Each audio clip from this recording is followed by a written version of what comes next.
Doctor Devendra Kumar Mishra, सहायक professor, JLS college, Majhaulia, west Champaran, department of history.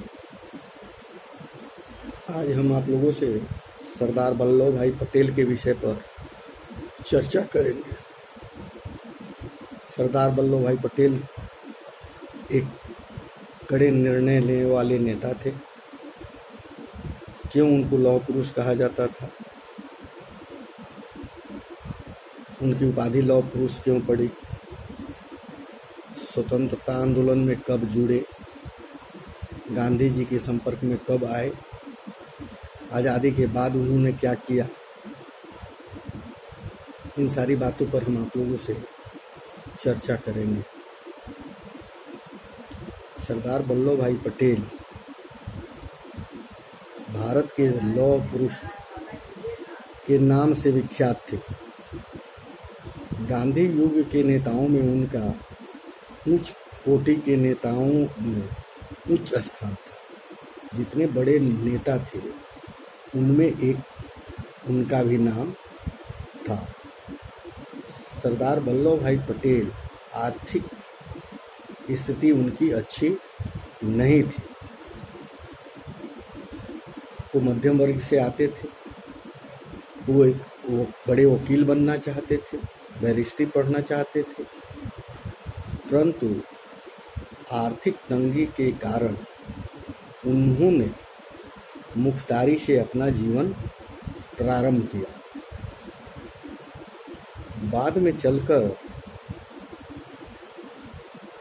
उनकी इच्छा जागृत हुई कि बैरिस्टर बने और उन्होंने विलायत जाकर बैरिस्ट्री की परीक्षा पास की।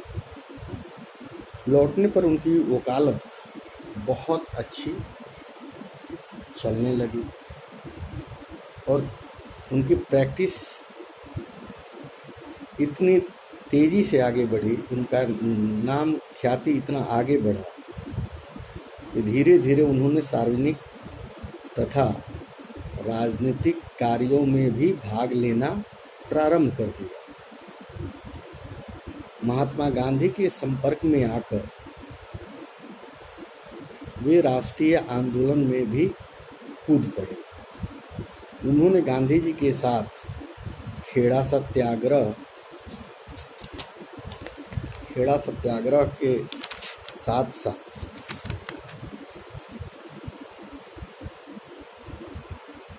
अन्य आंदोलनों में भाग लिया। सरदार पटेल ने गांव-गांव में घूमकर जागृति उत्पन्न की। लोगों के अंदर इस आंदोलन के प्रति लोगों के दिलो दिमाग में जागृति पैदा की। उनके कारण चरखे खादी की धूम मच गई। 1923 ईस्वी में नागपुर में राष्ट्रीय ध्वज की रक्षा के लिए उन्होंने अध्यक्षता में सत्याग्रह किया गया। यह सत्याग्रह सफल रहा।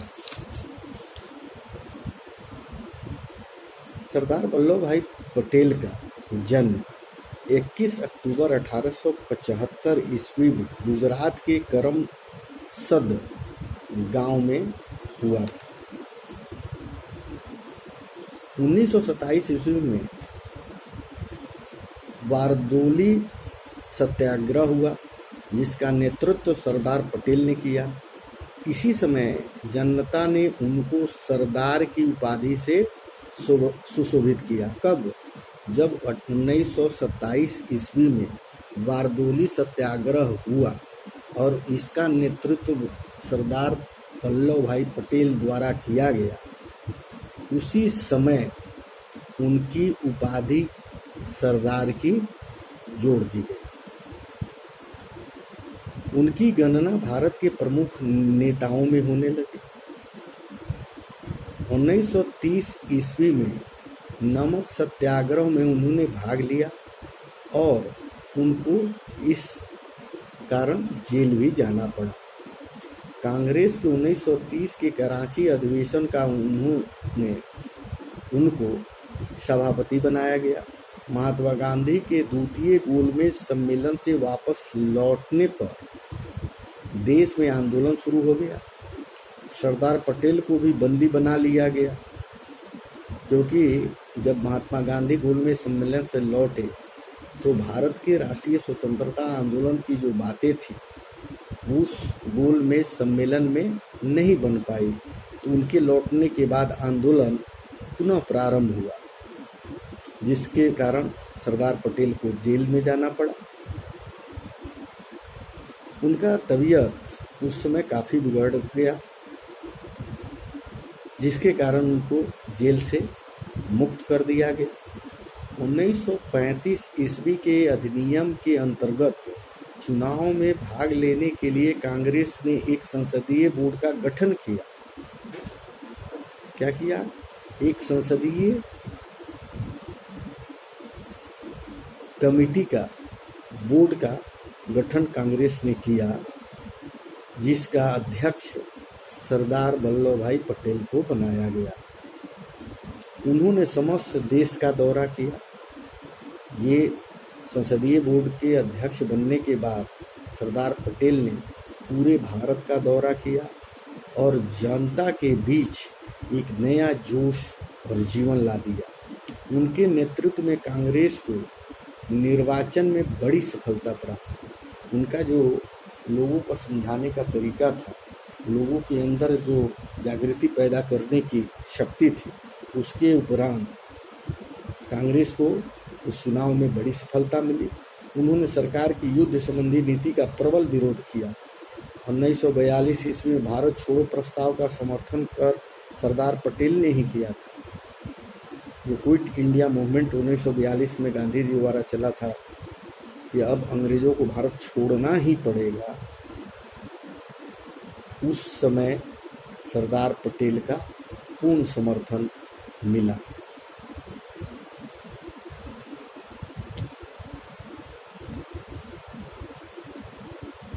उन्होंने शिमला सम्मेलन में भाग लिया। 1946 ईस्वी के अंतरिम सरकार बनी। कब?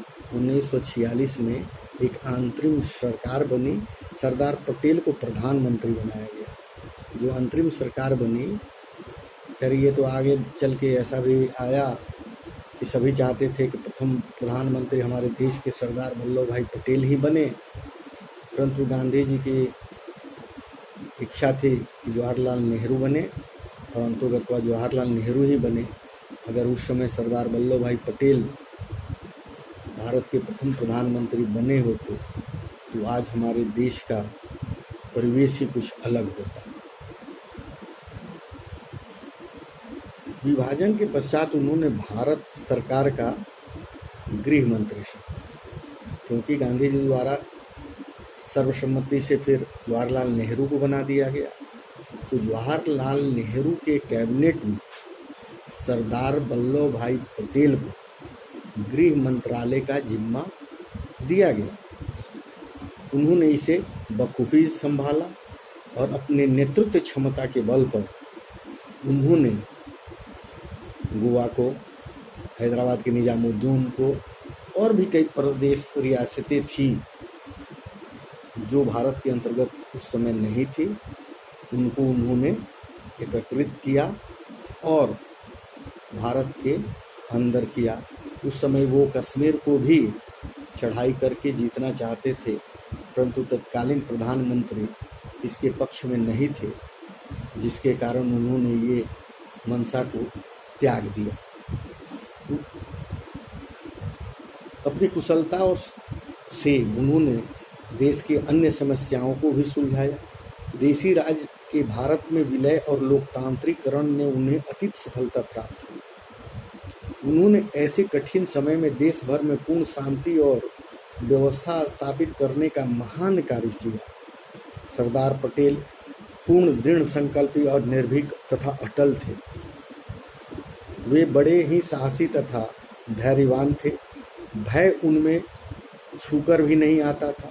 कठिन से कठिन परिस्थितियों का सामना करने में वे घबराते नहीं थे। कोई कितना ही विकट परिस्थिति आ जाए, उसमें सरदार वल्लभ भाई पटेल किसी तरह की घबराहट नहीं होती थी और उन समस्याओं का निदान करने में वे पूर्ण रूप से सक्षम हो जाया करते थे। उनमें दल संगठित करने की अद्भुत क्षमता थी। वे जीवन के व्यवहारिक पक्ष पर जोर देते थे। वे बड़े स्वाभिमानी तथा कठोर थे। उन्होंने एक बार चर्चिल को करारा उत्तर देते हुए कहा था कि आप लोग यह सोचकर बोलना सीखें कि अब आप स्वतंत्र भारत से बातचीत कर रहे हैं। क्या कहा था उन्होंने कि अब आप, चर्चिल से उन्होंने ये बात कही कि अब आप कोई गुलाम भारत से नहीं बात कर रहे हैं, अब यह देश आज़ाद हो चुका है, उसके प्रतिनिधि से आप बात कर रहे हैं, इसलिए सोच समझ कर बात किया कीजिए।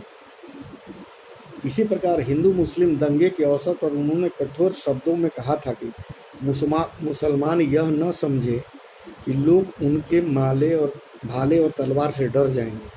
आत्मरक्षा के लिए हिंदू भी तलवार का जवाब तलवार से देंगे।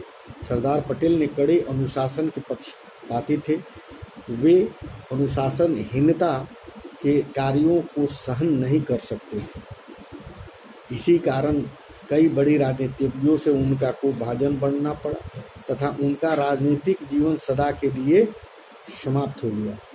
उनकी सबसे बड़ी विशेषता यह थी कि ऊपर से वे रूखे, निष्ठुर और अभिमानी लगते थे, परंतु भीतर से वे सरल, निर्भीक थे।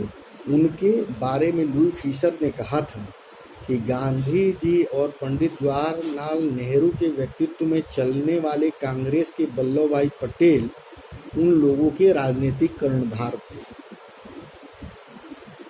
सरदार वल्लभ भाई पटेल का जन्म, जो मैंने पूर्व में आप लोगों से चर्चा किया है, 21 अक्टूबर 1875 ईस्वी में गुजरात के करमसद गांव में हुआ था। महात्मा गांधी के संपर्क में आकर वे राष्ट्रीय आंदोलन में कूदे और नमक सत्याग्रह में उन्होंने भाग लिया, जिसके दरमियान उनको जेल जाना पड़ा। उनकी नेतृत्व कांग्रेस को निर्वाचन में बड़ी सफलता प्राप्त हुई, जिसका जिक्र हमने पिछले किया है। देश विभाजन के बाद उन्होंने भारत सरकार में जो मंत्रालय को संभाला, अपनी बुद्धिमत्ता, अपनी कार्यशैली से सारी समस्याओं को सुलझाया और इन्हीं सब कारणों के कारण उनकी दृढ़ प्रतिज्ञा और उस कार्य को सफल रूप से करने की जो क्षमता, कार्यशैली उनके अंदर थी, इन्हीं सब कारणों से उन्हें लौह पुरुष कहे जाते हैं। इन्हीं सब शब्दों के साथ मैं आज की अपनी वाणी को विराम देता हूँ। धन्यवाद।